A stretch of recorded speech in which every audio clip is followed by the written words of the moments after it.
అయ్యా మేమేం చేయలేదయ్యా, మమ్మల్ని కొట్టి కొట్టి ఒప్పుకోమని చెప్తున్నారు. మేమేం చేయలేదయ్యా. పోరా నీ అబ్బా, ఇక్కడ మాట్లాడుకుని ఇంకెక్కడ మాట్లాడమంటావు? నేను చెప్పేదే నిజమయ్యా. నేను కిరాణా కొట్లో పనిచేస్తున్నాడు, నీడు కోళ్ళ పొరలో పనిచేస్తున్నాడు, నీడు పెయింటర్ గా పనిచేస్తున్నాడు. మేమందరూ సంపాదించడానికి ఇక్కడికి వచ్చామయ్యా. మాకేం తెలియదయ్యా, కొట్టి కొట్టి ఒప్పుకోమంటున్నారు.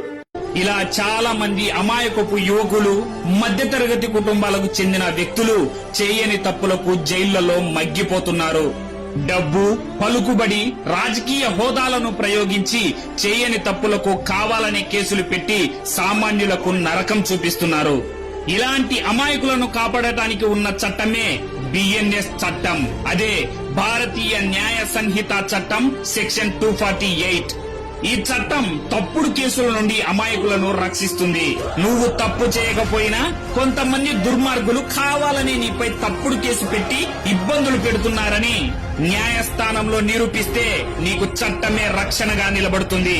ఆ తప్పుడు కేసు పెట్టిన వ్యక్తికి 10 సంవత్సరాల జైలు శిక్ష లేదా 2 లక్షల జరిమానా లేదా రెండింటిని అమలు చేయమని న్యాయస్థానాలు తీర్పునిస్తాయి. మనం భయపడకుండా ముందడుగు వేసి న్యాయస్థానాన్ని ఆశ్రయించి న్యాయాన్ని పొందే హక్కు మనకు ఉందని అందరూ తెలుసుకోవాలి. ఈ వీడియో మీకు ఉపయోగకరమనిపిస్తే చిన్న లైక్ చేసి మన ఛానల్ ని సబ్స్క్రైబ్ చేసుకోండి. లా తెలుసుకోండి, మీకు మీరే లాయర్ అవ్వండి. జై హింద్.